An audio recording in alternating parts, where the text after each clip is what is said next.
ये किसी science fiction film की कहानी नहीं है, बल्कि एक चौंकाने वाली सच्चाई है। एक ऐसा जानवर जो 12,500 साल पहले विलुप्त हो चुका था, आज फिर से इस धरती पर जिंदा हो गया है।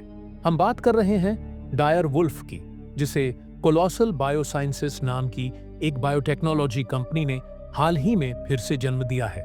इस कंपनी ने 3 पिल्लों को जन्म दिलवाया है, रोमुलस, रेमिस और खलीसी। लेकिन ये कोई आम वुल्फ पपीज नहीं है। ये हैं उन जानवरों के वंशज जो कभी बर्फीले युग में इस धरती पर राज्य करते थे। इनका जन्म कोई संयोग नहीं था, बल्कि एक वैज्ञानिक करिश्मा था।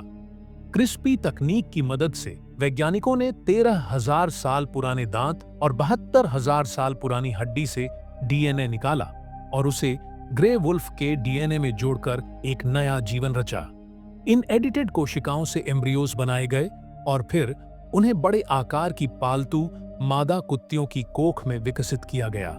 नतीजा 3 जिंदा पिल्ले, जिनमें डायर वुल्फ जैसी विशेषताएं हैं। आज रोमुलस और रेमिस करीब 6 महीने के हैं।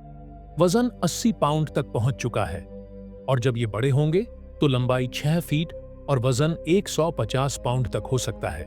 इनकी बहन खलीसी अभी सिर्फ 2 महीने की है और उसकी सफेद बर्फ जैसी फर देखकर लगता है मानो बर्फीली युग की कोई आत्मा लौट आई हो। हालांकि ये पिल्ले इंसानों के साथ पले बढ़े हैं, लेकिन इनमें जंगली प्रवृत्ति अभी भी जिंदा है।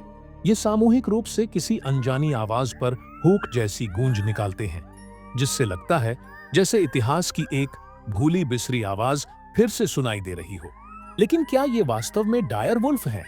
वैज्ञानिकों का कहना है कि इनका डीएनए लगभग 99.5% ग्रे वुल्फ जैसा है, मगर जिन जीन को बदला गया है वो डायर वुल्फ की असल पहचान को दर्शाते हैं। डायर वुल्फ यानी एनोसियन डायरोस कोई काल्पनिक जानवर नहीं था। ये असल शिकारी था जो बाइसन, घोड़े और यहां तक कि मैमथ जैसे विशाल जानवरों का शिकार करता था। ये ग्रे वुल्फ से 25% ज्यादा भारी और ताकतवर हुआ करता था। लेकिन जब बर्फीला युग खत्म हुआ, मौसम बदला, शिकार कम हुआ और इंसान जैसे प्रतिस्पर्धी सामने आए, तब डायर वुल्फ इतिहास में खो गया। आज ये 3 पिल्ले एक सुरक्षित रिजर्व में रह रहे हैं, जहां इन्हें इंसानों से मिलवाया जा रहा है, लेकिन जंगल की आदतें अभी भी उनमें कायम हैं। सवाल उठता है, क्या इन्हें जंगल में छोड़ा जा सकता है? क्या डायर वुल्फ को दोबारा धरती की पारिस्थितिकी में शामिल किया जा सकता है?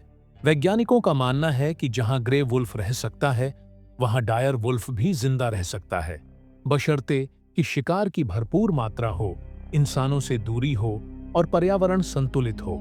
लेकिन अगर सही ढंग से प्रबंधन नहीं किया गया, तो ये मवेशियों का शिकार कर सकते हैं या इंसानों से टकरा सकते हैं। फिर भी डायर वुल्फ का दोबारा आना केवल रोमांच की बात नहीं है, ये हमारे अतीत और भविष्य के मिलन का प्रतीक भी है। रोमुलस, रेमिस और खलीसी सिर्फ 3 जानवर नहीं हैं, बल्कि ये एक सवाल उठाते हैं, क्या हम सिर्फ एक्सटिंक्ट प्रजातियों को वापस ला सकते हैं, या फिर हम उनके लिए एक सुरक्षित जगह भी बना सकते हैं?